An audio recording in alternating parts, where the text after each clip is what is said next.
Welcome to Foundation Friday. The dedication and covenant of silent unity was signed on December 7th, 1892 by Charles and Myrtle Fillmore, founders of the Unity movement. It is unlikely when they signed this covenant that they had any idea how far-reaching unity would be as it evolved into the church we know and love today. We invite you to join us as we explore and share some of the original ideas, teachings, and writings of the men and women who created the foundation of the Unity Church. Hi, you have found our Foundation Friday program, and today we are going to talk about the beginning of unity and vegetarianism. If you follow the Foundation Friday series, you may have seen the backstory on either Charles or Myrtle Fillmore. They were, of course, both vegetarian. On that note, when I found this article at unity.org, I found it fascinating, and I think you might too. So here is the article, The Beginning of Unity and Vegetarianism.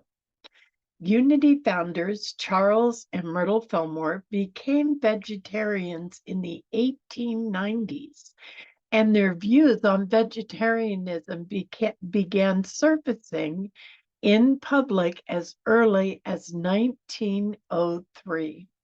In those early teachings, Charles expressed his understanding of a person's diet and the important connectivity it has to spirituality, saying cell regeneration is aided by consuming food of the highest and purest character.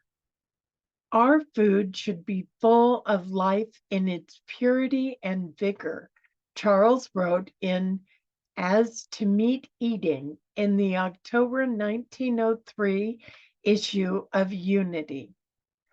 There should be no idea of death and decay connected with it in any degree.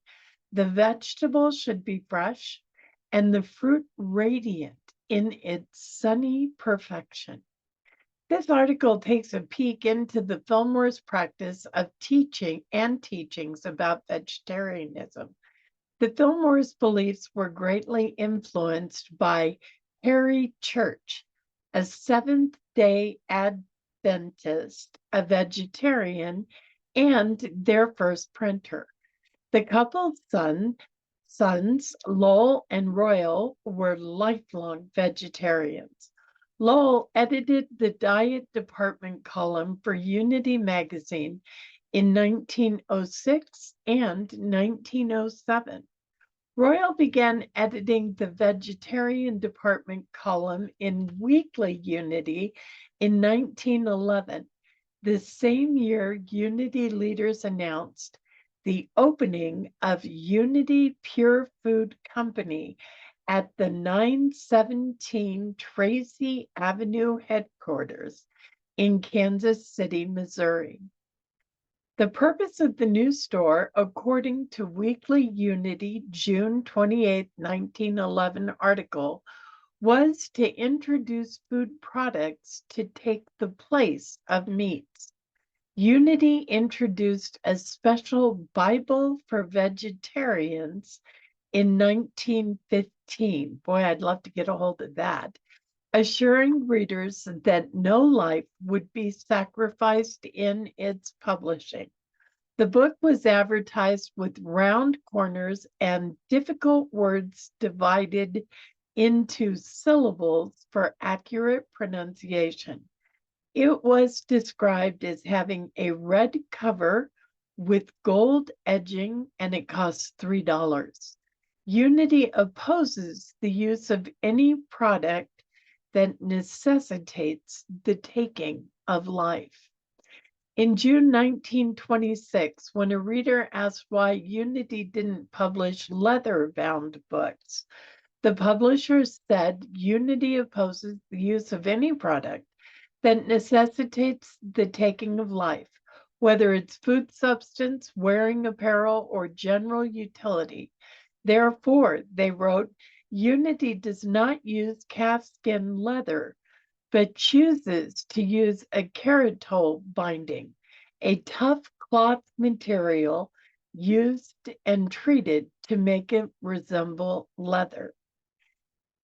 In a 1946 article, Meat Hater, by Robert A. Fuller, he shared a story about the endurance and vegetarianism that came from former President Theodore Roosevelt, who observed that during his hunting expedition to Africa, that vegetarian animals had more endurance than carnivorous animals. As retold, the president witnessed that a vegetarian horse could run down a carnivorous lion. After a mile and a half, the lion became exhausted, but not the horse. Through the years, Unity stood by its teaching about vegetarianism, and its commitment received national news coverage in 1954 in the American Vegetarian. An article titled TAV Presents Early Writings of Great Humanitarian Charles Fillmore, and it outlined the long-standing vegetarian tradition of unity as expressed in articles spanning more than 40 years. In October 1991, Viewpoints column of Unity magazine, the issue of conformity came before readers. Why is it that people come into Unity and accept it as a way of life and then continue to eat meat? The Inquirer asked. The editorial reply confirmed the vegetarian ways of Charles Fillmore, but added, just as God created us in free will to make decisions, Mr. Fillmore believed that we had that same right. It was more important that each individual had the freedom to seek spiritual growth as the individual feels is best, the editor said. Okay, so that's the article, The Beginning of Unity and Vegetarianism. I condensed it a little bit, and the entire article is available for you at unity.org.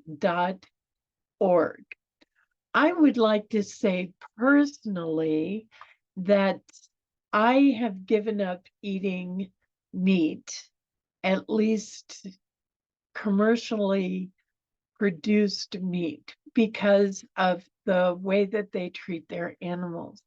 If you take a tour of meat packing facilities and facilities where they raise chickens, pork, livestock for eating, you'll find that these animals are horribly mistreated. They live in fear and terror. And we know that fear and terror give off their own hormones. And no matter what they pump the meat with, you're still eating the hormones that are produced out of fear and terror.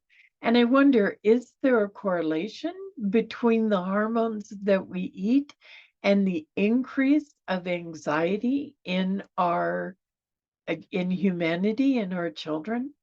Food for thought. Please let me know in the comments what you think. If you have information we don't, please share it. Every comment is read and replied to. But before we go, please remember, you matter.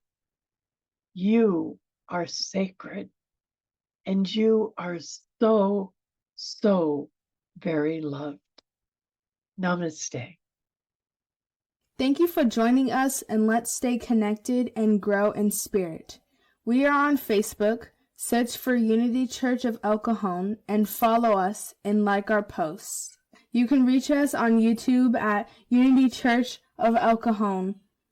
Please subscribe to our channel, watch our videos, and leave comments which can help us improve. We are on the web at unityofelcajon.org.